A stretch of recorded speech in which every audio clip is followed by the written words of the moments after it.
Cek, cek. Assalamualaikum.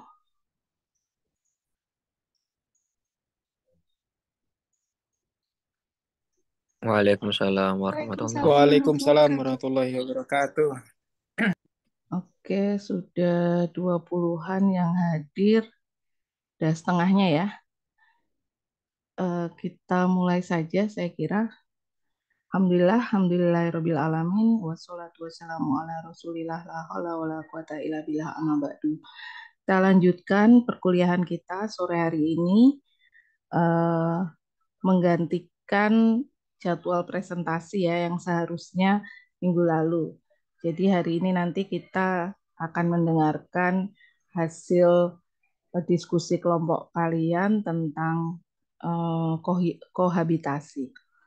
Baik, sebelum kita mulai perkuliahan, mari sama-sama kita buka, kita awali dengan membaca basmalah. Bismillahirrahmanirrahim.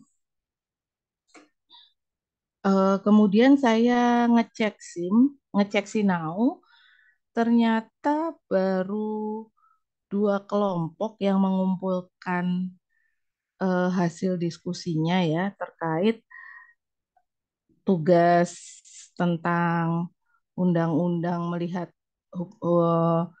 kohabitasi dari perspektif normatif dan empiris. Nah, yang masuk ke Sinau saya sampai hari ini baru yang dua itu ada normatif. Apakah ada kendala di dalam pengiriman atau penguploadan tugas?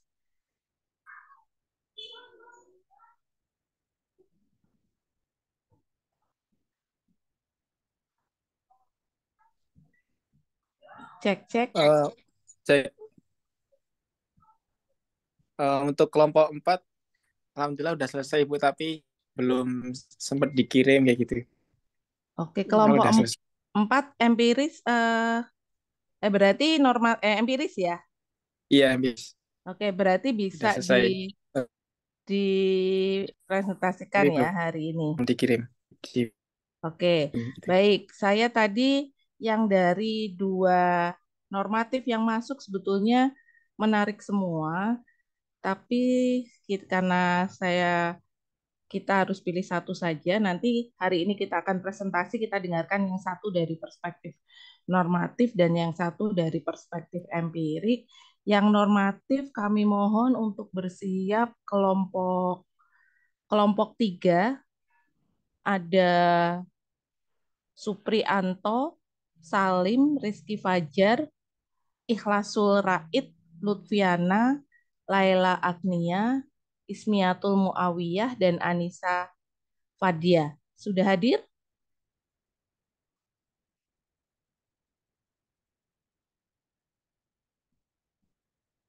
Nama-nama tadi, adakah yang sudah hadir di ruang Zoom? Kayaknya baru saya, Bu. Hadir, Bu. Oh, ada yang Dua. lain juga. Oke, Ibu. siap ya? Hadir. Ini lagi persiapan, Bu. Ya. Oke, bisa nggak ini apa namanya share screen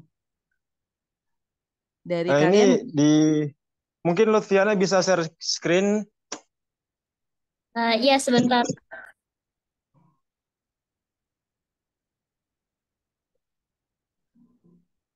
Ibu izin, yang satu lagi kan normatif. Itu tadi ada revisian, belum diupload lagi yang revisiannya. Oke, Itu nanti kelompok 1. yang tadi normatif ya, yang ini, yang kelompoknya belum ada nama-nama kelompoknya. Iya, belum ada nama-nama kelompoknya. Itu Oke, belum. udah diupload ulang ya? Ini mau diupload ulang. Oke, silahkan.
Udah kelihatan belum, Bu? Sudah, silakan.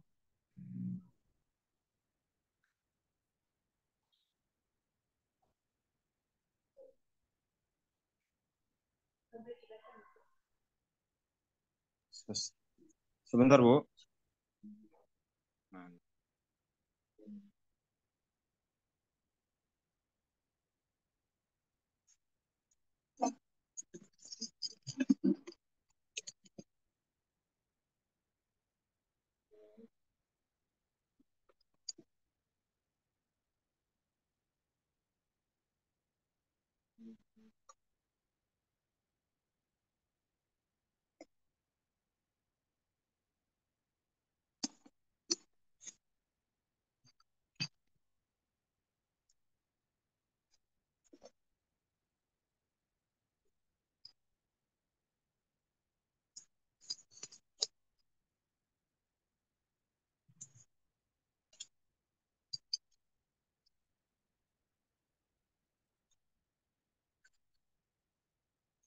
Assalamualaikum warahmatullahi wabarakatuh. Waalaikumsalam warahmatullahi wabarakatuh.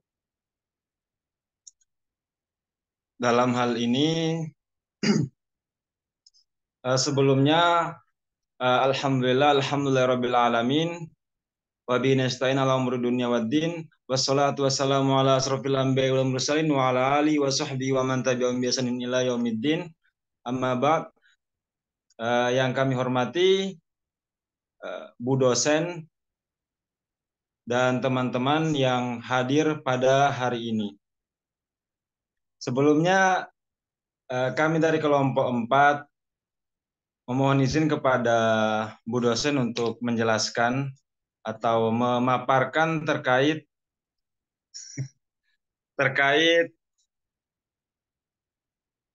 bahan dari kelompok 3 terkait kohabitasi menurut perspektif hukum di Indonesia dan dunia. Mohon izin, Bu. Silakan dilanjutkan. Kami dari kelompok 3 normatif, antara lain saya sendiri, ada Salim, Rizky Fajar, Muhammad Ikhlasul Roid, Lutfiana, Laila Agnia, Ismiatul Muawiyah, dan Anissa Fadia Akila, mohon izin untuk memaparkan terkait sosiologi hukum Islam ini yang bertemakan kohabitasi menurut perspektif hukum di Indonesia dan dunia. Selanjutnya, Mbak.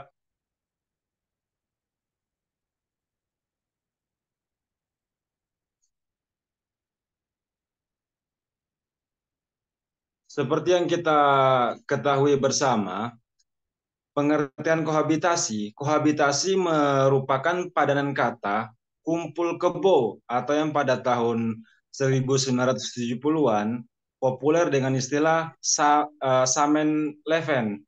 Dengan kata lain, makna kohabitasi adalah pasangan manusia yang hidup bersama dalam satu rumah tangga tanpa hubungan atau ikatan perkawinan yang sah.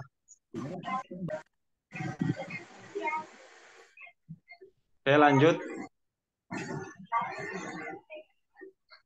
Nah, topik-topik yang kita bahas dalam hal ini, ada 3 hal yang perlu kita pertajam dengan penalaran kita terkait perbandingan KUHP dan KHI terkait kohabitasi serta penentuan kedudukan yang lebih tinggi. Nah, kira-kira mana sih kedudukan yang lebih tinggi antara KUHP dan KHI? Kira-kira mana yang lebih tinggi nih? Yang lebih unggul mana kira-kira? KUHP atau KHI? Nah, di sini saya akan paparkan di poin yang pertama, yaitu terkait KUHP. Poin yang mendasar dalam Kitab Undang-Undang Hukum Pidana KUHP pada pasal 412 telah dijelaskan bahwa tindakan kohabitasi dapat berujung pada hukuman pidana. Namun, pemidanaan tidak bisa dilakukan tanpa adanya pengaduan dari dua pihak, sesuai dengan yang tertuang dalam ayat 2 pasal 412 tersebut. Ini terkait KUHP. Jadi di dalam KUHP ini menjelaskan bahwa pelaku kohabitasi itu tidak bisa dipidanakan tanpa ada aduan dari dua pihak. Siapa pihak itu? Pihak yang pertama itu adalah dari pihak suami atau istri.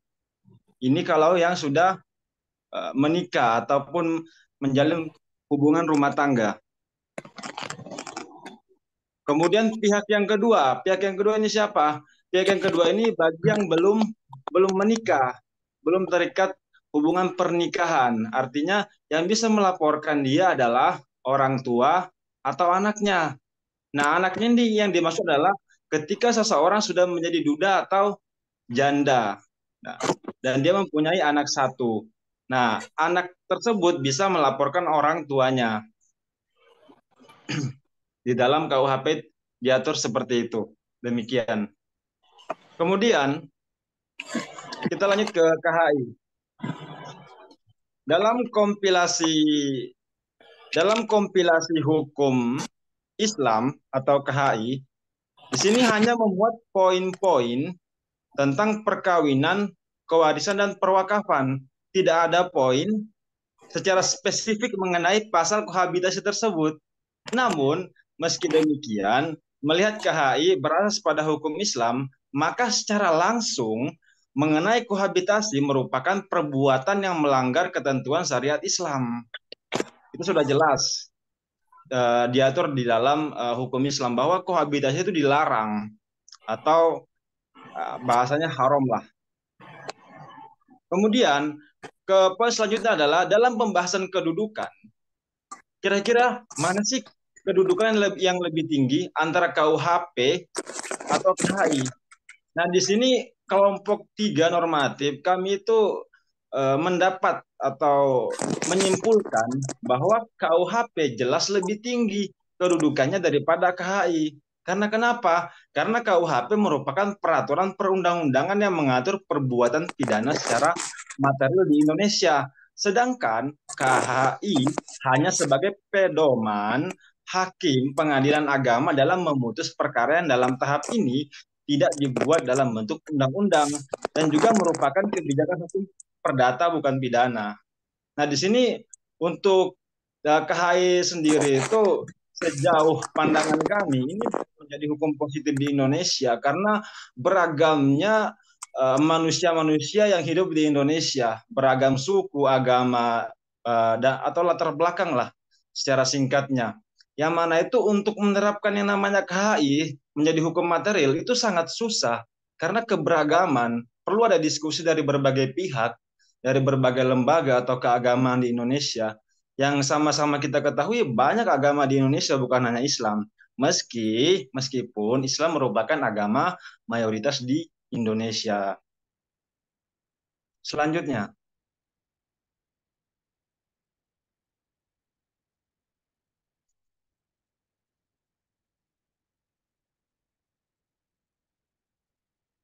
Nah, di sini poin yang kedua terkait perbedaan mendasar antara KUHP lama dan KUHP baru.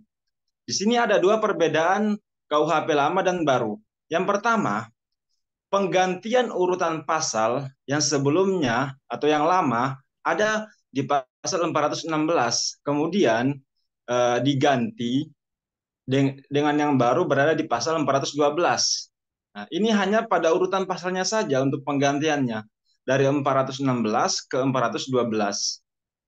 Kemudian pada poin selanjutnya, poin kedua, perubahan makna pada ayat 2 mengenai pengaduan yang mana di KUHP lama menetapkan pengaduan dapat diajukan oleh kepala desa, yang kemudian pemerintah mengusulkan perubahan sehingga pengaduan hanya dapat dilakukan oleh suami istri atau orang tua atau anaknya. Seperti yang saya jelaskan di awal bahwa pengaduan ini yang awalnya ini pengaduan dapat diajukan oleh kepala desa ataupun mungkin warga sekitar yang terdampak terkait kohabitasi tersebut kemudian diubah menjadi yang melaporkan hanya bisa dari dua pihak, suami atau istri yang sudah menjalin hubungan perkawinan dan yang kedua adalah anaknya atau dari orang tuanya.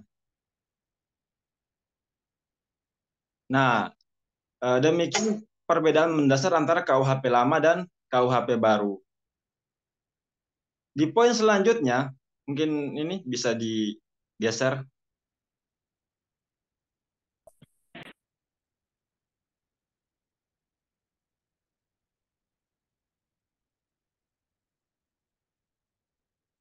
Di poin yang ketiga dalam presentasi ini adalah negara lain yang memiliki pasal hukum positif tentang kohabitasi.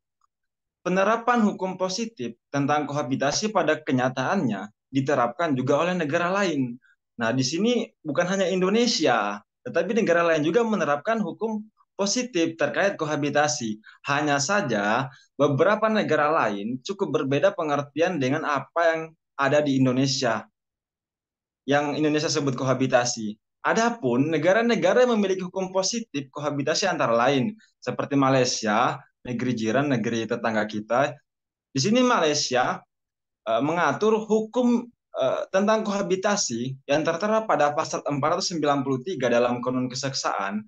Dalam konteks kohabitasi di Malaysia menyebutkan apabila laki-laki menipu wanita sehingga wanita tersebut percaya bahwa ia telah menikah secara sah menurut undang-undang, itu disebut kohabitasi. Artinya dalam hal ini tuh layaknya kayak seorang laki-laki menipu seorang wanita bahwa mereka itu sudah menjalin hubungan yang sah, padahal secara garis hukum di negara Malaysia itu dia belum terdata sebagai pasangan yang sah. Namun kemudian laki-laki tersebut menipu wanita yang dia nikahi. Kemudian selanjutnya untuk poin yang kedua, bisa di slide. Nah, selain Malaysia, di sini ada juga Kanada. Dalam aturan hukum yang ada di Kanada terlihat jelas berbeda dengan Indonesia. Ketetapan hukum di Kanada menyebutkan dalam pasal 293 bahwa poligami, ini poligami ya, poligami merupakan sebuah perbuatan kohabitasi. Nah, beristri lebih dari satu itu merupakan perbuatan kohabitasi, yang mana sendiri di Indonesia itu bukan termasuk kohabitasi karena memang sesuai dengan ajaran Islam untuk kompilasi hukum Indonesia.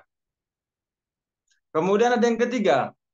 Yang ketiga ini ada Yugoslavia. Negara Yugoslavia, pada kitab undang-undang di negara Yugoslavia pada 1951, pasal 193 menyebutkan bahwa tindak pidana yang disebut tindak pidana kohabitasi ketika hal itu dilakukan dengan anak. Nah, dalam poin ini belum ditemukan referensi secara spesifik bagaimana ketentuan yang dimaksud bahwa ketika itu dilakukan dengan anak, padahal kan anak kan ini merupakan masuk dalam kategori family atau keluarga, yang mana ketika kita satu rumah itu ya hal yang biasa di Indonesia.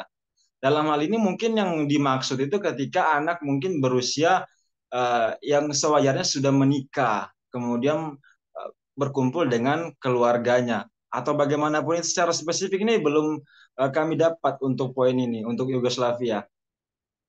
Tetapi pada intinya di sini itu tindak pidana kohabitasi ketika itu dilakukan dengan anak. Kemudian yang keempat ada Cina. Cina ini kohabitasi yang dimaksud dalam hukum Cina cukup berbeda dari semua ketentuan poin kohabitasi yang diterapkan oleh negara-negara yang dijelaskan sebelumnya. Pada ketentuan hukum Cina di pasal 259 menekankan bahwa kohabitasi adalah ketika seorang hidup bersama atau kawin dengan suami atau istri dari anggota angkatan bersenjata yang masih aktif.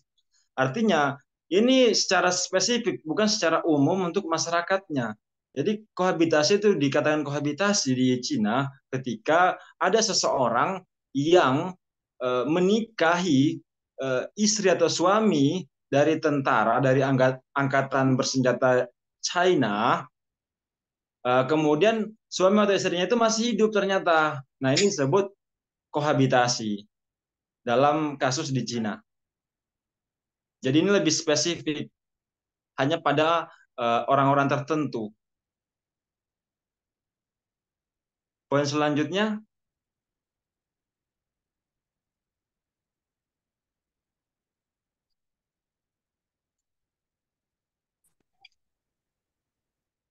poin selanjutnya ada pro dan kontra kohabitasi. Pro kohabitasi. Terdapat reorientasi nilai yang coba diakomodir sistem nilai keindonesiaan dalam mendelik kohabitasi. Dalam KUHP yang secara filosofis berupa penghormatan terhadap institusi lembaga perkawinan dan nasab keturunan. Jadi kenapa kita bisa pro kohabitasi? Karena di dalam kohabitasi itu sangat menguntungkan bagi lembaga perkawinan. Artinya kita dengan tidak melakukan kohabitasi, kita itu sudah menghormati lembaga perkawinan yang ada di Indonesia. Begitupun juga nasab untuk keturunan dalam Islam. Kemudian yang poin selanjutnya adalah pengaturan delik kohabitasi dalam KUHP baru sebagai jalan tengah yang mana tidak terlalu konservatif maupun liberal. Kendati jika terjadi pelaporan masih bisa dicabut tuntutannya selama perkara belum sampai di meja sidang. Ini untuk kurun waktunya itu adalah 90 hari atau 3 bulan. Nah, ini 3 bulan. Artinya ketika masalah pelaporan kohabitasi itu belum sampai ke meja sidang dalam kurun waktu 3 bulan, maka itu masih bisa dicabut tuntutannya. Karena kan yang menuntut itu adalah suami atau istri atau keluarga si pelaku kohabitasi tersebut. Ini untuk yang pro kohabitasi. Kemudian di poin selanjutnya ada kontra kohabitasi. Pasal ini patut ditolak karena keterlibatan negara sudah terlalu jauh karena privasi dan melanggar hak atas privasi sebagaimana sudah tercantum dalam pasal 28G ayat 1 Undang-Undang 1945 dan Undang-Undang nomor 12 tahun 2005 yang menyediakan jaminan hukum akan perlindungan hak atas privasi tersebut. Jadi dengan adanya pasal kohabitasi ini sudah banyak ikut campur karena privat individu atau penduduk Indonesia. Jadi ini sangat bertentangan dengan undang-undangnya sendiri. Ibarat membuat undang-undang tapi bertentangan dengan undang-undangnya sendiri. Ini bagaimana? Kemudian di poin selanjutnya, Wakil Menteri Hukum dan Hak Asasi Manusia, Profesor Edward Omar Sharif Hiaris, mengemukakan bahwa dalam pembuatan sebuah aturan di masyarakat yang multicultural, etnis dan religi, tidak semudah membalikan telapak tangan, apalagi membuat aturan yang merupakan hukum pidana. Nah, ini sangat sulit sekali untuk kita terapkan terkait kohabitasi ini. Karena kenapa? Karena beragamnya adat, budaya orang-orang, budaya suku, kesukuan, yang mungkin sangat bertentangan dengan hal ini jika diterapkan secara menyeluruh di Indonesia. Maka banyak perlawanan dari orang-orang yang bisa terjadi di kemudian hari karena terkait kohabitasi ini, perbedaan pandangan, perbedaan latar belakang pemahaman tentang kohabitasi atau culture di suatu daerah. Ini kalau tidak dengan baik pemerintah untuk mensosialisasikan terkait poin kohabitasi ini kepada masyarakat secara luas, maka ini akan menjadi hal yang blunder dan tidak pernah bisa mencapai puncaknya untuk penerapan kohabitasi ini. Jadi ibarat ini kohabitasi ini masih belum siap untuk diterapkan di Indonesia. Karena terkait poin-poin yang masih banyak perlu direvisi untuk undang-undang kohabitasi ini. Selanjutnya,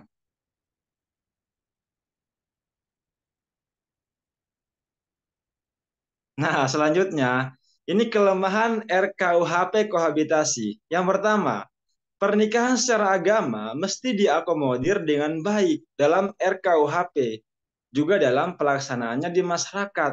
Dengan demikian, pernikahan secara agama telah sah menurut ketentuan hukum, baik agama maupun negara. Karena ada beberapa pihak yang lebih condong ketika dia sudah sah menurut agama, dia itu akan berbelit-belit dan enggan untuk mensahkan perkawinannya menurut hukum negara. Jadi dia hanya berpatokan pada hukum agama tanpa memperdulikan bagaimana hukum negara itu berlangsung terkait perkawinan atau pernikahan ini. Nah, makanya dari itu kan banyak kasus yang menyatakan bahwa di sana itu ada orang yang dituduh sebagai orang yang melakukan tindak kohabitasi, namun ketika ditelusuri mereka sudah menikah secara agama namun belum terdaftar secara kependudukan bahwa dia sudah menikah. Ini akan menjadi blunder. Maka dari itu sebaiknya pemerintah bisa menjalankan program-program yang mana itu ketika ada perkawinan secara agama itu bisa dibarengi dengan pengesahan secara negara yang mana itu perlu disosialisasikan kepada masyarakat luas atau mungkin dari desa ke desa yang mana itu bisa menyeluruh ke Indonesia agar tidak adanya kesalahpahaman dalam masyarakat. Kemudian, yang kedua, tidak ada batasan umur atau maksimal atau minimal seseorang untuk dilaporkan. Semisal saja, seorang duda atau janda anak satu yang melakukan kohabitasi, yang mana dalam kasus itu yang berhak melaporkan adalah orang tua atau anaknya.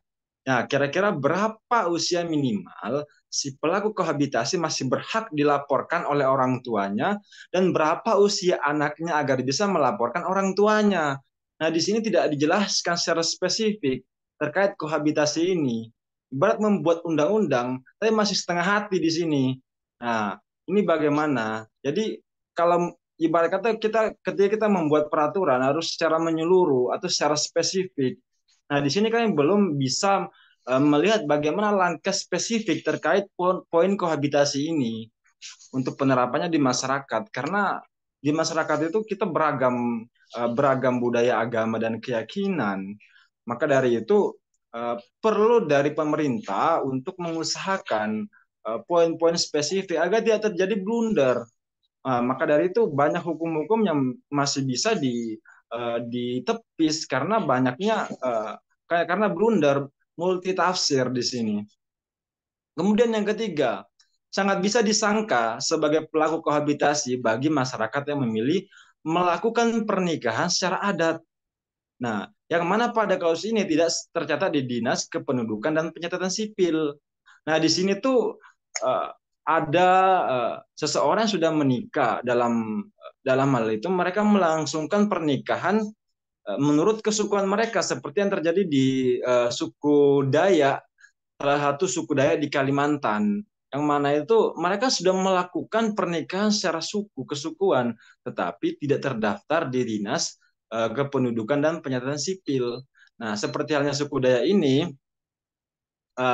bagaimana langkah-langkah yang seharusnya pemerintah lakukan untuk hal ini agar tidak terjadinya misinformasi atau tuduhan yang salah sasaran di sini. Maka dari itu sebaiknya pemerintah di sini merangkul berbagai pihak untuk melakukan atau melaksanakan atau membuat tentang poin kohabitasi ini dalam RKUHP. Kemudian di poin selanjutnya, karena berbagai hal ada aturan dan takarannya, apakah dengan penerapan RKUHP terkait kohabitasi ini cukup solutif dengan negara kita yang beragam latar belakang yang mencakup perihal pembuktian dan keberatan penegak hukum dalam menangani kasus ini, dan kira-kira apa manfaat sosial yang ditimbulkan jika hukum ini diterapkan, karena akan banyak perspektif dari masyarakat terkait poin kohabitasi ini. Mungkin poin selanjutnya.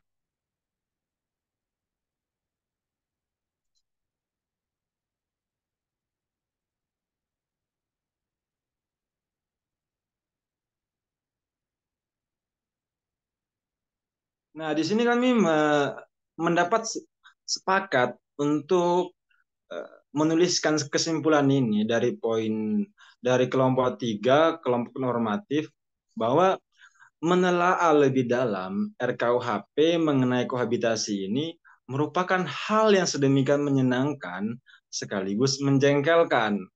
Menyenangkan karena kita akan dibawa ke berbagai tempat dan lapisan masyarakat demi mendapatkan informasi mengenai apakah ketetapan RKUHP kohabitasi ini relevan atau tidak untuk diterapkan di Indonesia dengan keberagaman suku, ras, adat, budaya, dan agama. Menjengkelkan karena terdapat ketetapan undang-undang negara Indonesia yang bertolak belakang dengan RKUHP kohabitasi. Terlebih pemerintah harus berupaya lebih untuk mensosialisasikan kebijakan ini secara menyeluruh, yaitu ada 3 instansi yang terkait, yaitu untuk pemerintahan, kemudian untuk di lembaga kampus, kemudian lembaga keagamaan. Ini tiga tempat ini merupakan tempat yang strategis untuk melakukan kohabitasi ini, melakukan sosialisasi terkait poin kohabitasi ini, mensosialisasikan bahwa di RKUHP akan disahkan terkait poin kohabitasi. Yang pertama yaitu lembaga pemerintahan yang mana mereka mengatur atau mensahkan di sana. Kemudian yang kedua di lembaga keagamaan, bagaimana respon agama-agama di Indonesia. Dan yang ketiga adalah kampus. Kenapa kampus? Karena kampus adalah merupakan sebuah ibarat pabrik dari manusia yang bakalan menjadi penerus untuk kebijakan-kebijakan yang ada di Indonesia, yaitu mahasiswa. Nah, dirasa RKUHP kohabitasi ini masih terlalu mentah untuk disahkan sebagai landasan hukum pidana.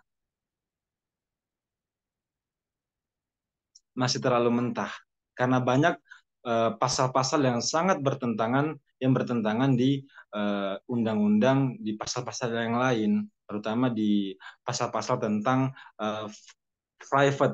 privasi setiap person, setiap orang, setiap individu. Kemudian selanjutnya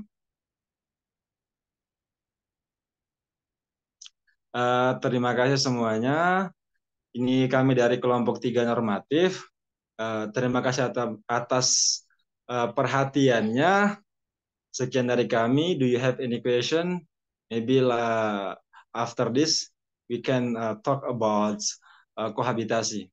Thank you very much. Kami dari kelompok 3 normatif. Sekian penjelasannya. Wassalamualaikum warahmatullahi wabarakatuh.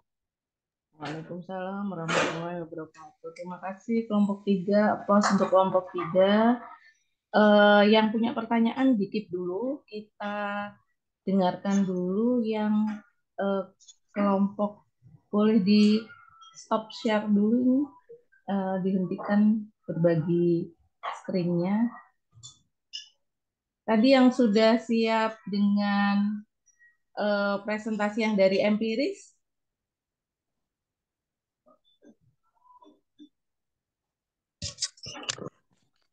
tadi yang sudah siap dengan presentasi empiris, siapa ya?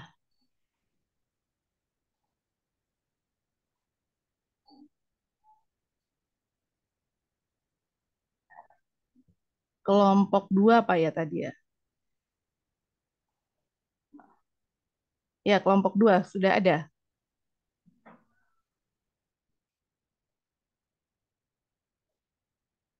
Cek, cek, cek.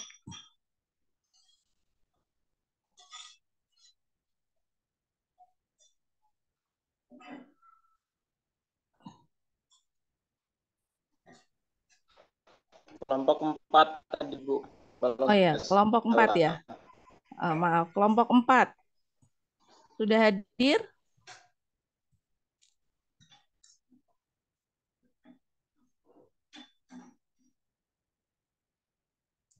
Silahkan kelompok 4.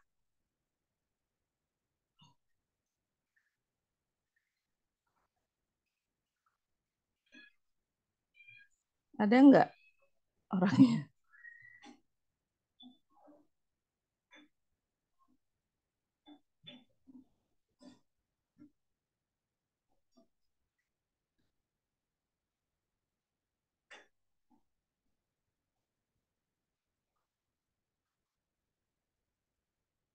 Belum masuk di Sinau juga ini soalnya. Oke, sambil menunggu kelompok 4, mungkin kita buka dulu sesi pertanyaan ke kelompok 3. Silahkan kalau ada pertanyaan.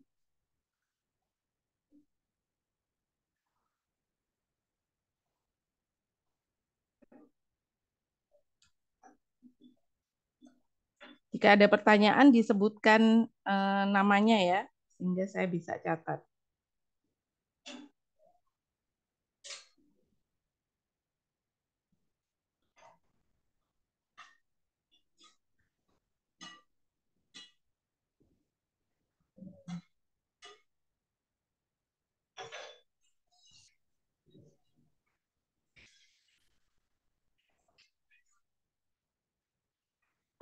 Suara saya kedengaran kan sampai kalian ya?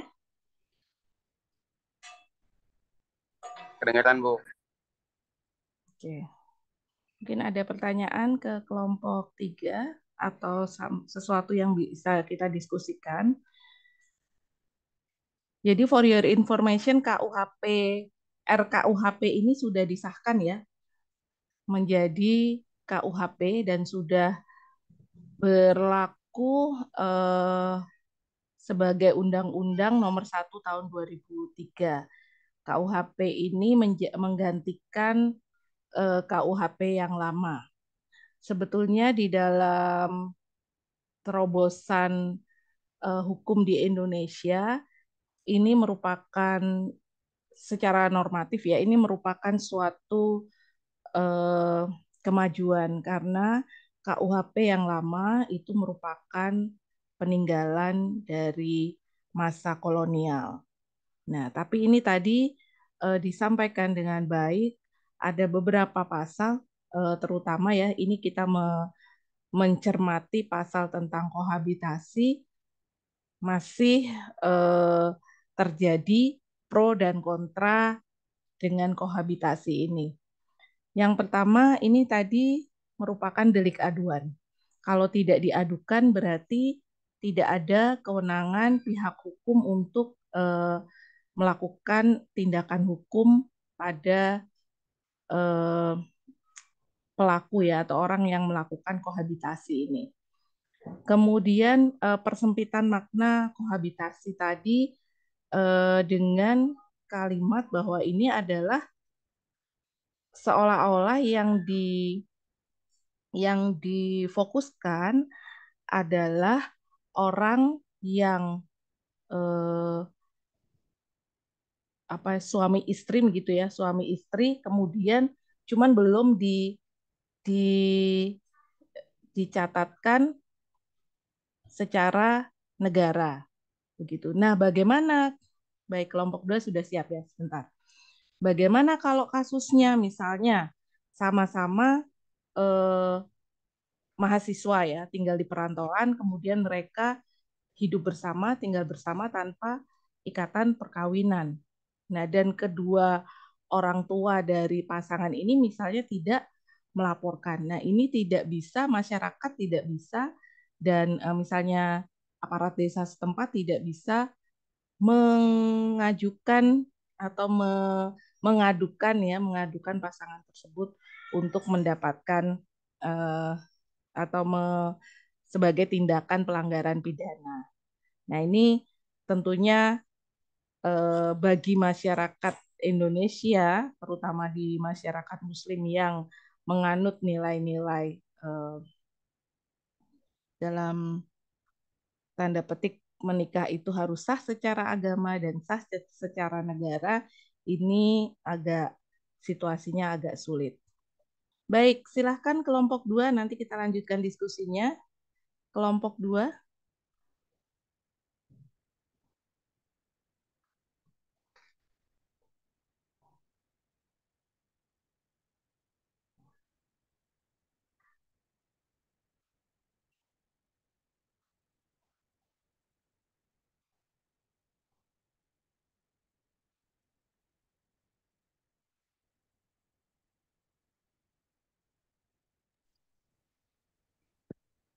Oke, baik.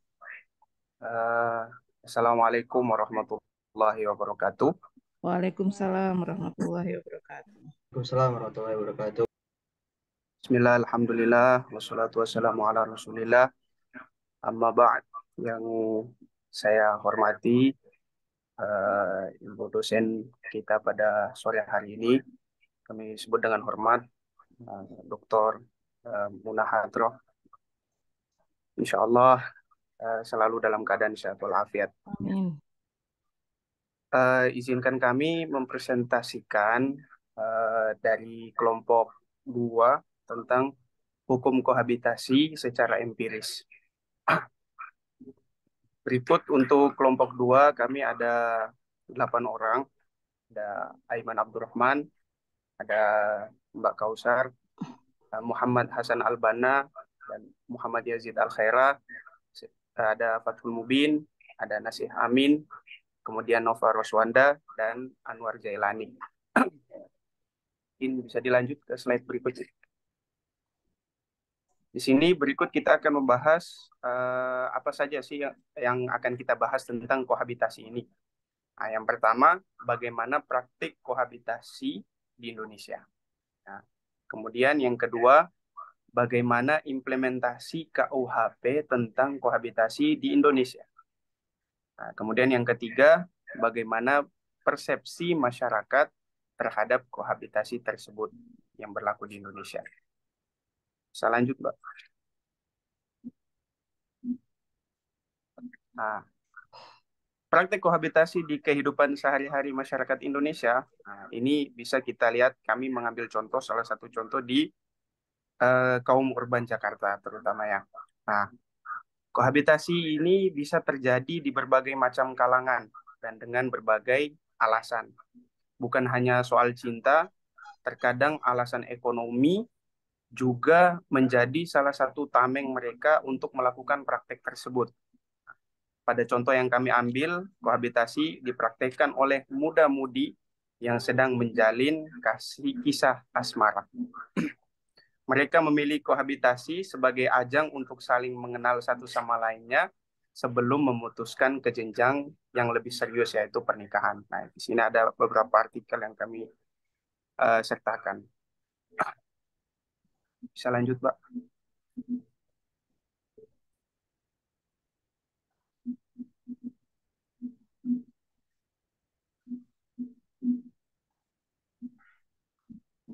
Nah,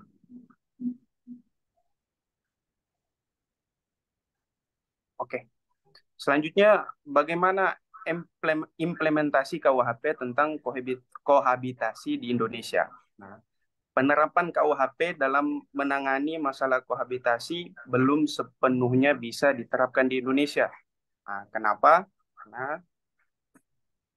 Karena belum adanya undang-undang yang mengatur secara komprehensif di pasal 412A ayat 2 KUHP yang membatasi penuntutan pelaku kohabitasi. Lanjut, Mbak. Nah, selanjutnya bagaimana tanggapan masyarakat mengenai fenomena kohabitasi di masyarakat kita? Nah, berbagai macam tanggapan di masyarakat kita. Nah, tidak sedikit juga ada yang banyak yang menentang, secara umum menentang praktek kohabitasi tersebut. Namun tidak sedikit juga yang bahkan mempraktikkan perilaku tersebut baik secara sadar maupun tidak sadar. Nah, di sini ada beberapa juga kami sertakan artikel-artikel atau curhatan-curhatan mereka di sosial media tentang perilaku kohabitasi tersebut.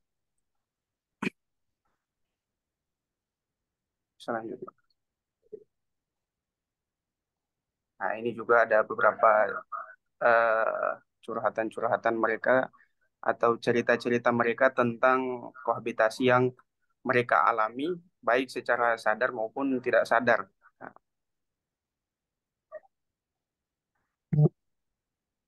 boleh lanjut? Nah, bahkan bukan hanya di kalangan kaum muda-mudi, tapi juga ada di beberapa daerah.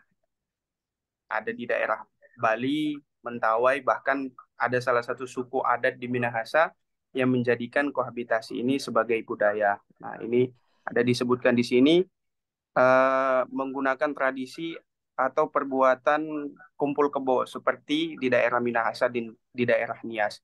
Nah, masyarakat di sana sudah terbiasa hidup kumpul kebo, hidup bersama antara laki-laki dan perempuan tanpa adanya ikatan perkawinan. Tetapi kaum mayoritas masyarakat Indonesia telah menganggap kumpul kebo tersebut adalah suatu tindakan kriminal yang harus dikenakan sanksi. Nah, ini kita bisa baca saja untuk artikel-artikel yang sudah kami sertakan ini. Kemudian lanjut ke yang terakhir, Pak. Nah, kesimpulannya, menurut Hotman Paris, KUHP tentang kohabitasi diksinya itu tidak jelas, bukan mengatur dari sisi moral dan agama. Jika memang mau mengatur sesuai dengan hukum agama, harusnya diberikan peraturan langsung seperti dilarang berhubungan seks di luar nikah. Tetapi perilaku kohabitasi tentunya bisa saja terjadi pada siapapun dan dimanapun. Sebagai seorang muslim, tentunya kita harus senantiasa membekali diri dengan pengetahuan agama yang baik. Karena perilaku kohabitasi juga tidak bisa dibenarkan begitu saja, apapun alasannya, karena perilaku tersebut justru akan membawa masalah baru di masyarakat kita nanti. Mungkin ini saja untuk presentasi kami pada sore hari ini mengenai kohabitasi dalam kajian empiris kita. Mungkin ada tambahan dari teman-teman sekalian. Baik, terima kasih kelompok 4 ya tadi ya? 2, Bu. Kelompok 2 ya. Nanti bisa diupload ya tugasnya biar bisa dikasih penilaian. Sudah diupload kemarin, kayaknya, Bu. Tapi isinya bukan itu. Oh, bukan itu, Bu. Tadi saya download isinya bukan itu. Mungkin salah ya, Bu. Masukinnya mungkin, Bu. Gimana? Iya. Kemarin Mas Hasan yang upload. Diulang aja nanti. Oke, Bu. Oh, baik, Bu. Baik. Oke. Kemarin sudah, Bu. Berarti salah itu, Bu. Ya, baik. Makasih. Menarik sekali diskusi tentang kohabitasi dari perspektif empirik dan dari perspektif normatif ya. Tadi sudah dibahas. Monggo kalau ada yang mau ditanyakan.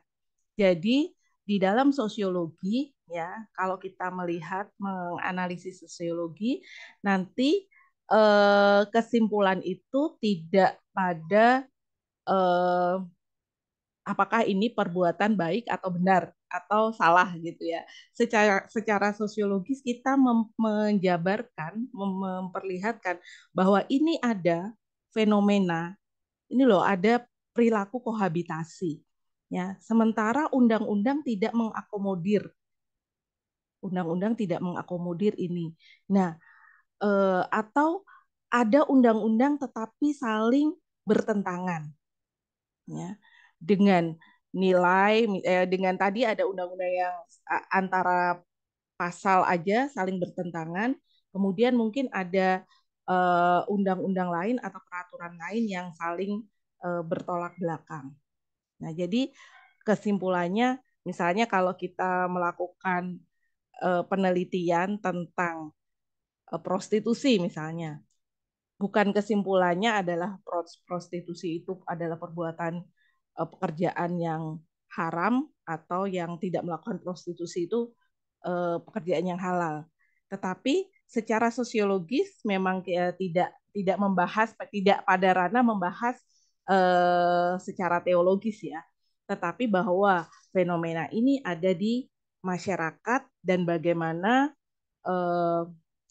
sebetulnya praktik ini mempengaruhi tata nilai di masyarakat, mempengaruhi norma-norma di masyarakat dan bagaimana hukum itu mengakomodir ya, hukum sebagai sebuah sistem nilai mengakomodir ini. Nah, kita melihatnya dari situ. Itu yang pertama. Yang kedua, catatan mungkin yang bisa kalian masukkan juga di dalam analisis ya. Nanti siapa tahu ada yang mau nulis skripsi soal kohabitasi ya. Adalah bagaimana dengan KUHP yang mengatur pasal yang mengatur perzinahan.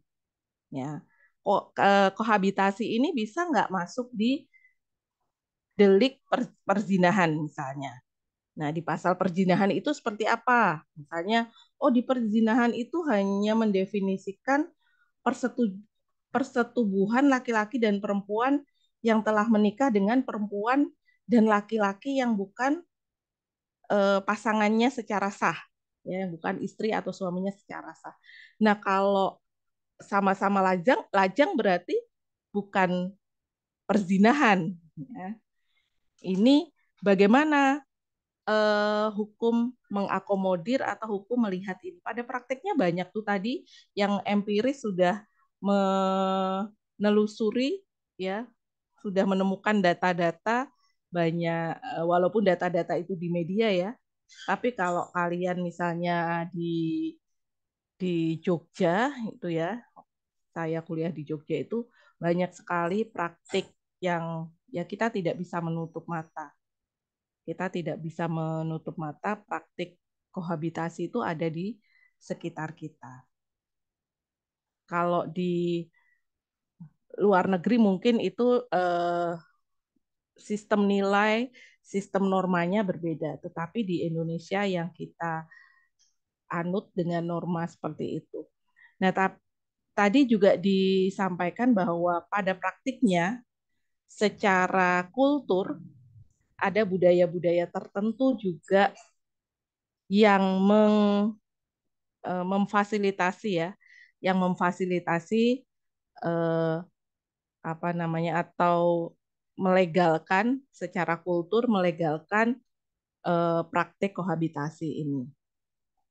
Nah, ini tantangan dari teman-teman nanti yang akan dari kalian semua yang akan menjadi tonggak hukum Islam di Indonesia, kira-kira begitulah. Monggo ada yang mau didiskusikan, silahkan.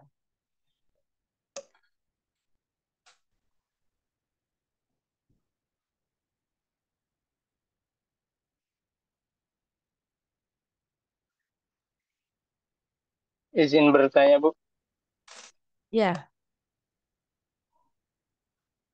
Mas Rizky Fajar. Terima kasih sebenarnya untuk waktunya. Saya dari kelompok 3 juga. Ingin bertanya ke kelompok 2. Sebelumnya, terima kasih telah memberikan kita presentasi yang begitu simple ya, dan sangat singkat. Karena bayangan saya itu, karena saya bukan dari kelompok yang empiris, bayangan saya itu empiris itu nanti akan dijelaskan secara sangat luas, Bu. Karena Indonesia ini kan secara kan luas banget, beragam kepercayaan dan agama. Saya kira suku dan adat juga, saya kira akan dijelaskan oleh kelompok dari empiris. Mungkin mereka punya cadangan mungkin, atau nggak tahu. Oke, pertanyaannya juga tadi disebutkan oleh saudara, ada kohabitasi yang dilakukan secara sadar dan tidak sadar itu.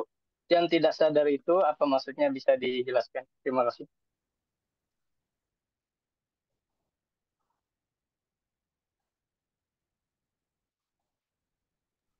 Oke, Baik, kelompok 2.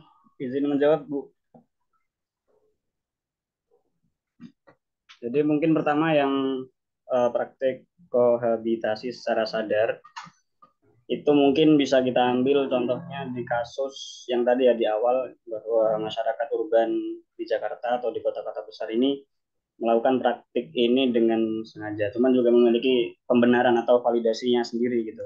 Apa validasinya? Yaitu mereka melakukan praktik ini guna ini untuk saling mengenal satu sama lain gitu. Jadi di pikiran mereka yang ngakunya open minded itu, mereka akan bisa lebih saling mengenal jika sudah tinggal bareng. Jadi ketika sudah tinggal bareng dalam kurun waktu tertentu, nanti akan kelihatan tuh, oh ini kurangnya pasangan itu ini, kurangnya si dia tuh ini gitu.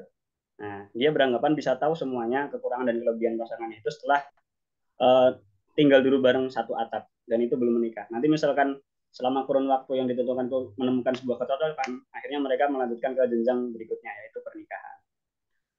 Nah, untuk yang tidak sadar, mungkin ini lebih ke masyarakat akar rumput ya, atau masyarakat yang jauh dari pergaulan kota. Mungkin mereka seperti yang dijadikan adat tadi di Minahasa. Karena mungkin ini sudah menjadi adat gitu. Jadi mereka nggak terpikirkan kalau ini ternyata adalah praktik kohabitasi yang ternyata juga sempat diatur di KUHP meskipun tidak mencakup syarat dan prasyaratnya yang dibahas di KUHP gitu. Mungkin itu, Mas Fajar.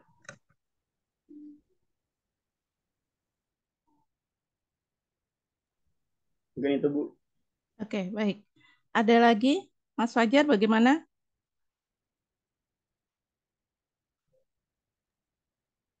Ya, sudah terjawab untuk persoalan yang saya sebutkan tadi.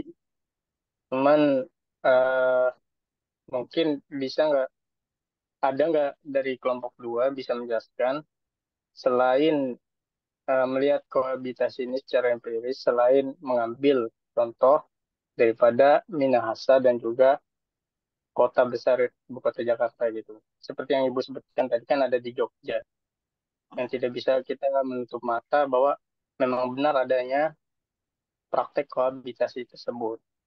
Nah, ini selain daerah-daerah besar itu gitu, ada nggak sih di daerah lain yang bisa dijelaskan dari kelompok 2? Terima kasih. Oke. Izin menjawab, Bu. Ya, siapa ini? Aiman, Bu. Oke, Mas Aiman. Monggo. Kelompok 2. Saya Aiman dari kelompok 2. Izin menambahkan juga tadi emang mungkin di presentasi itu kurang ya, di slide nggak dicantumkan terkait hukum adat pandangan hukum adat terkait kohabitasi. Selain dari tadi yang Minahasa yang mempraktekkan kohabitasi itu sendiri, sebenarnya banyak juga adat yang sangat ya melarang lah. Seperti hasil KUHP yang baru. Kalau di Padang Lawas itu ada tindakan seperti kohabitasi disebut menaporkan Ogung Nini Raja, memecahkan gong raja. Dalam arti menyalahi hukum masyarakat. Nah, perbuatan seperti kohabitasi dapat dijatuhi hukum adat. Kualifikasi ini menunjukkan pelanggaran terhadap ketertiban umum. Dan ada lagi juga di Bali, logika Sanggraha. Ada delik adat kesusilaan di masyarakat adat Bali yang termaktub dalam kitab Adigama. Sebenarnya rata-rata hukum adat itu membahasnya tentang perzinahan seperti KUHP lama, tidak ada membahas spesifik terkait kohabitasi gitu. Tapi ya kalau di KUHP baru kan sudah ada pasal spesifik yang membahas tentang kohabitasi gitu. Nah, tapi kalau di hukum adat, karena kohabitasi masuknya ke ranah, bisa dibilang masuk ke ranah perzinahan, jadi rata-rata di hukum adat dikenai hukum perzinahan seperti itu. Mungkin itu saja tambahannya. Hukumannya seperti apa kalau di hukum adat? Hukumannya kalau di Bali misalnya ada perempuan berada dalam posisi perempuan itu berada dalam posisi yang lemah. Kalau dalam kasus logika Sanggraha, nah perempuan juga itu menjadi pihak yang menanggung penderitaan. Misalnya kalau terjadi kehamilan dalam proses perzinahan dan kohabitasi, bisa jadi pihak laki-laki yang awalnya udah ngejanjiin untuk menikahi perempuan, kemudian dia ingkar dan meninggalkannya tanpa alasan gitu. Dalam sejumlah kasus di mana ingkar janji ini masuk ke pengadilan negara dan keputusan hakim dinilai tidak adil bagi perempuan karena hukuman yang diberikan sangat ringan. Jadi kalau sah-sah aja kalau bagi laki-laki meninggalkan perempuan walaupun awalnya dia ngejanjiin sesuatu gitu. Kalau terjadi yang tidak diinginkan seperti kehamilan, tapi bisa dipidana mungkin dengan pengadilan negara gitu. Oke, good. Oke, yang lainnya silakan. Saya Bu, mau tanya. Oke, Mas Rian. Ya, saya mau bertanya untuk kelompok 1 tadi yang tentang normatif ya, untuk kelompok 1 tadi. Nah, ini saya mau membuatkan Kelompoknya kelompok 3, majunya pertama maksudnya. Iya, itu maksudnya. Nah, ini saya mau memberikan sebuah kronologi, tapi kronologinya ini buatan gitu ya. Misal teman-teman ini sudah pindah rumah ke wilayah yang terbiasa dengan kohabitasi atau kumpul kebo gitu. Nah, teman-teman dengan kondisi seperti ini, teman-teman ini kan menjadi warga yang baru. Otomatis teman-teman mengetahui fenomena seperti itu, gitu ya. Sedangkan itu tidak tidak sejalan dengan hati nurani teman-teman. Nah, itu bagaimana teman-teman untuk menanggapi hal seperti itu dan juga bagaimana teman-teman memberikan apa namanya memberikan misalnya teman-teman mau berbuat apa gitu dengan teman-teman tahu tapi di wilayah itu dibiarkan begitu saja. Itu saja tolong dijabarkan. Terima kasih.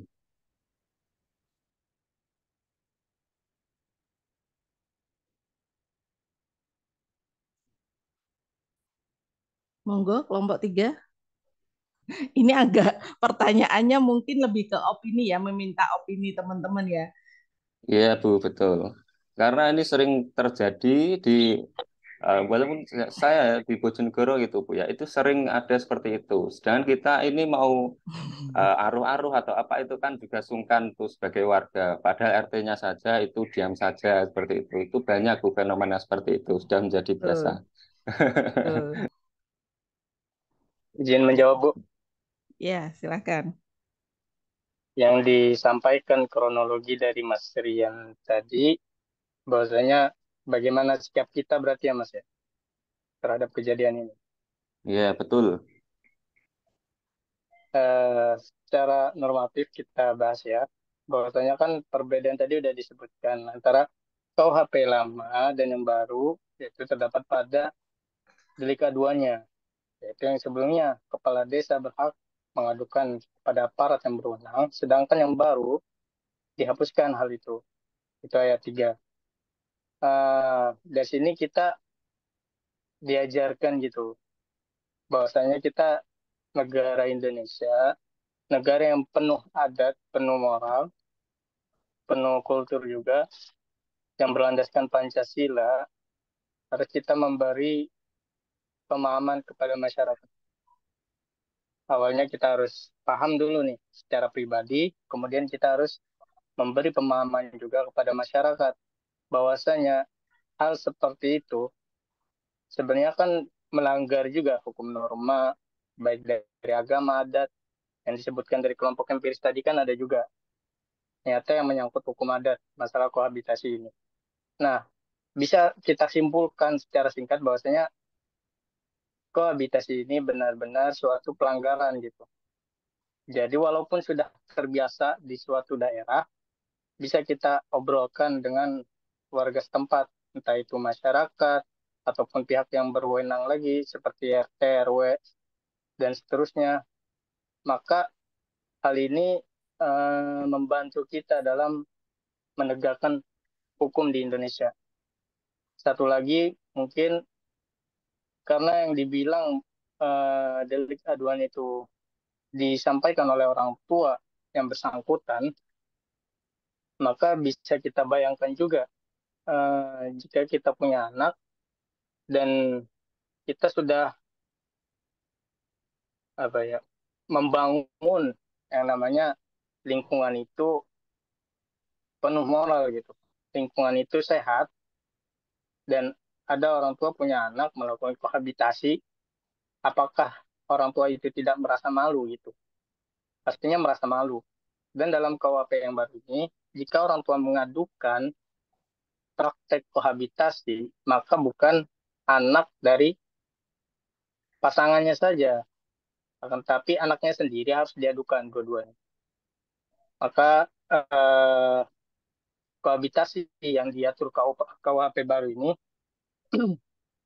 mempunyai nilai positifnya juga untuk menjaga hukum di Indonesia. Kiranya begitu. Terima kasih. Baik, terima kasih. Ini satu problematika umat yang kompleks ya, baru satu yang terkait dengan relate dengan hukum keluarga, hukum keluarga di Indonesia terutama ya. Bagaimana satu praktik fenomena praktik kohabitasi ini membutuhkan effort yang luar biasa, usaha yang luar biasa untuk dalam satu sisi, kita menjaga sistem nilai yang dianut di Indonesia, norma-norma di Indonesia. Bagaimana semua agama di Indonesia ini sepakat bahwa pernikahan, maksud saya, pernikahan ini masih menjadi sesuatu landasan di dalam orang membangun rumah tangga, kehidupan berkeluarga.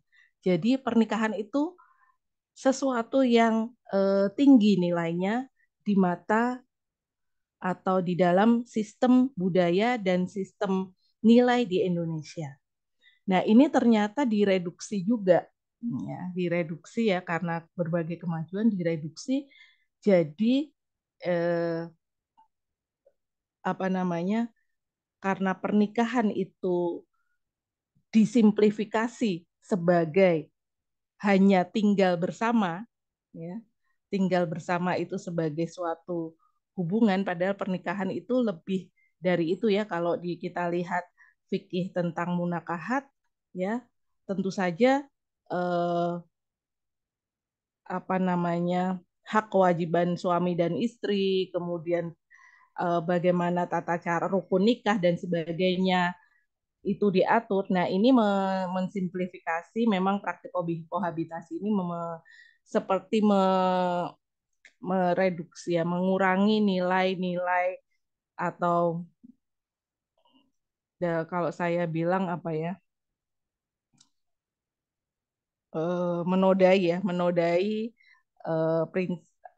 norma yang ada di Indonesia. Tetapi pada kenyataannya fenomena itu ada, ya, baik secara kultur, baik itu secara kultur artinya budaya yang memang sudah ada, baik memang karena perilaku perubahan zaman. Nah, tantangan dari teman-teman adalah bagaimana ini misalnya nanti, apakah ada mekanisme misalnya mengkaji ulang KUHP ini, ya, dari delik aduan. Delik aduan itu menjadi bukan delik aduan lagi ya. Artinya sama kayak misalnya narkoba. Narkoba kan orang nggak mengadukan, polisi bisa nangkep, ya. Atau KDRT orang nggak melaporkan, tapi kalau ada tindakan seperti itu, misalnya tindakan KDRT, polisi penegak hukum bisa bertindak. Nah, tapi kohabitasi ini kan tidak. Kemudian bagaimana dengan kalau kita komparasi lagi dengan undang-undang pernikahan di Indonesia. Nah, kemudian tadi lagi dengan pasal perzinahan.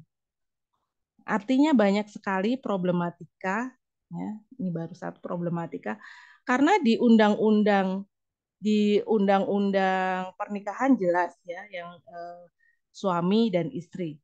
Kemudian di undang-undang perlindungan anak misalnya, bagaimana apabila terjadi atau bagaimana apabila pasangan yang melakukan praktik kohabitasi ini mempunyai anak, ya.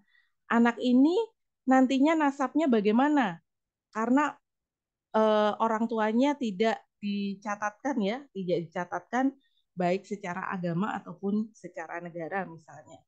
Kalau anaknya ini tidak bisa punya kakak atau akte kelahiran dan sebagainya, siapa yang bertanggung jawab? Ya, kalau nggak punya akte kelahiran, nggak bisa masuk sekolah, nggak punya BPJS, nah ini perlu pengkajian yang lebih dalam. Oke, diskusi saya ini memang tidak harus menghasilkan kesimpulan bagaimana, tapi ini adalah stimulus untuk teman-teman nanti, misalnya kalau mau mengambil fenomena ini sebagai bahan untuk diperdalam, bahwa banyak sekali faktor ya yang bisa dilihat baik secara empiris maupun secara normatif untuk mengkaji praktik ini. Itu baru perspektifnya ya, secara empirik dan normatif. Belum nanti kita tinggal mencari teori untuk menganalisisnya. Kira-kira itu yang bisa membingkai diskusi kita hari ini. Apakah ada pertanyaan?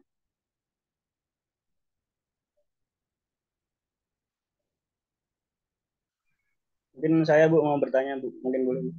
Ya, silakan. Ini kan saya dan juga mungkin teman-teman itu kan dulu sempat konser mengikuti perkembangan ketika rame RUU TPKS itu, Bu. Kan di situ juga membahas tentang kohabitasi. Nah, itu tuh kira-kira kenapa sempat terhambat, Bu, pembahasan dan pengesahannya kira-kira? Kan kita sebenarnya paham-paham nggak paham soalnya, Bu, ketika mengikuti itu. Sebenarnya kan tujuan baik, cuman ternyata banyak beberapa masyarakat yang menentang gitu. Kira-kira apa yang membuat orang-orang ini menentang, Bu, atau yang menghambat pengesahan RUU ini? Banyak yang pembahasan. Saya bukakan dulu ini ya. Tadi di mana ya? Saya kebetulan tadi pagi juga menjelaskan ini. Sosiologi. Sebentar. Oke.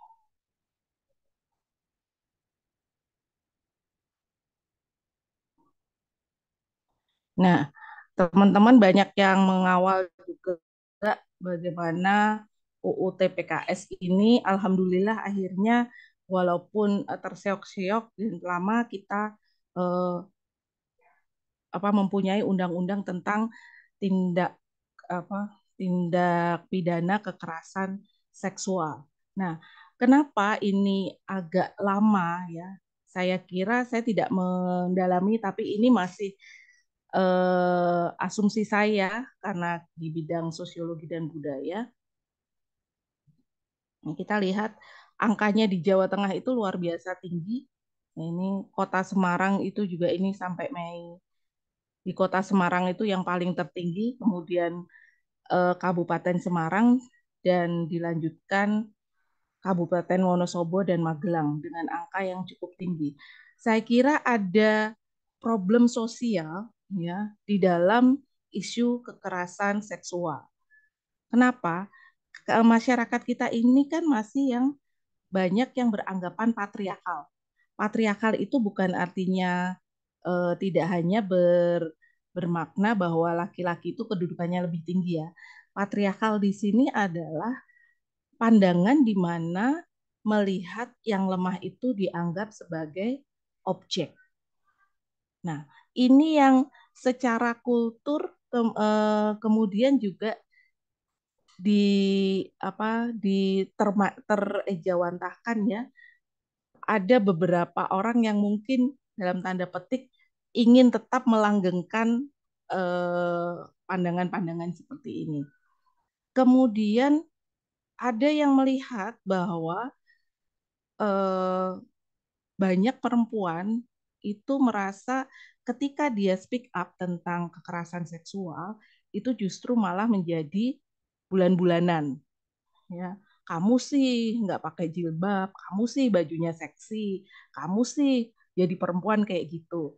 Nah, dia merasa ya udah deh daripada saya yang disalahkan, mendingan saya diam aja. Nah, ini problem sosial juga, problem kultur ya. Artinya secara kultur kita sendiri, bahkan banyak perempuan sendiri melihat kesalahannya itu pada korban. Ya, korbannya kan bisa laki-laki dan perempuan. Ya. Kemudian tabu. Ya, sesuatu kita di Indonesia ini kalau bicara tentang seksualitas itu masih sesuatu yang tabu juga kepada anak-anak ya. Jadi ini banyak juga yang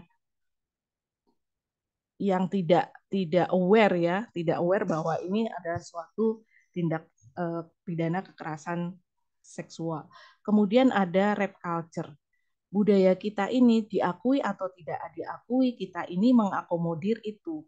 Ya, yang paling simpel aja ya, rape culture ini ya. Rape culture itu menganggap tubuh perempuan sebagai objek yang bisa dilecehkan. Yang paling simpel misalnya, kalau kalian nih anak-anak yang cowok ini nongkrong, kemudian ada cewek lewat, sweet sweet. Nah, itu adalah bentuk dari rape culture sebetulnya.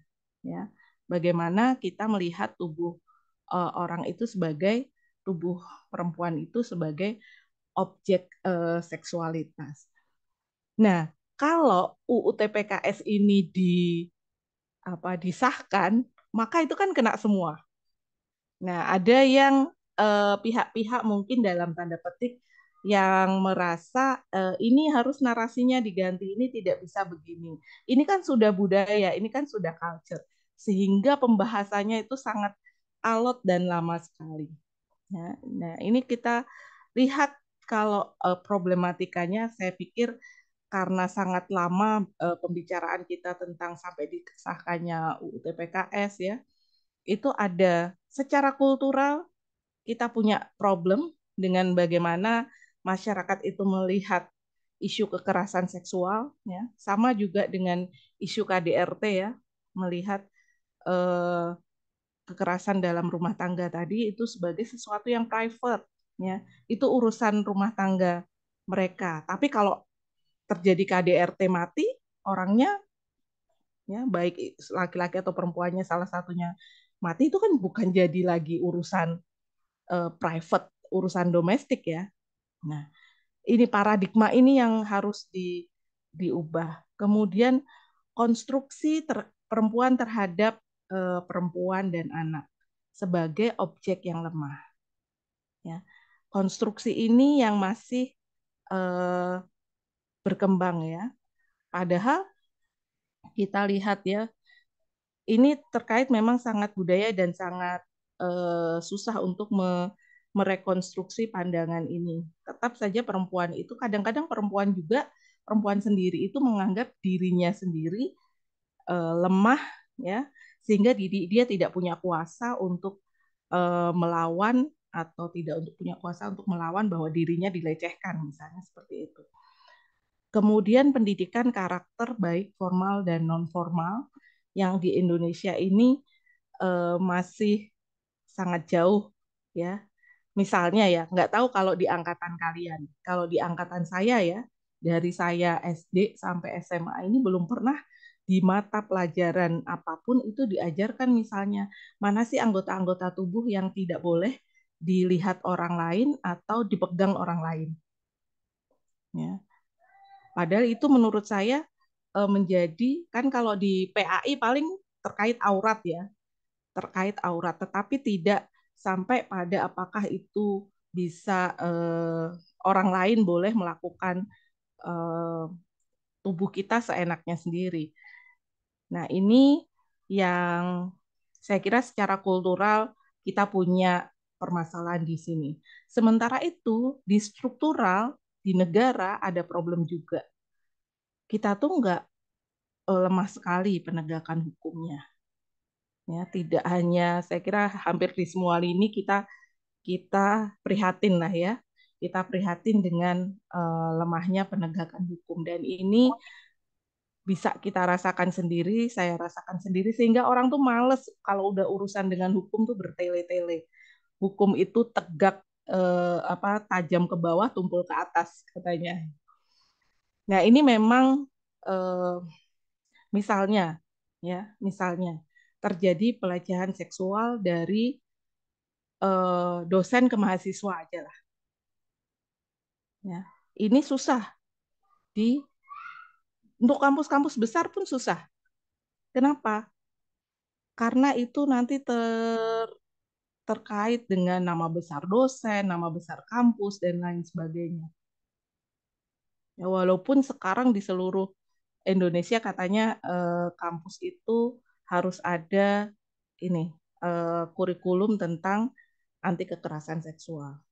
Tapi kita lihat, karena ada relasi kekuasaan tadi, karena patriarkal tadi, yang lemah itu yang dianggap bisa dilecehkan. Artinya dalam posisi ini mahasiswa tentu yang lemah ya.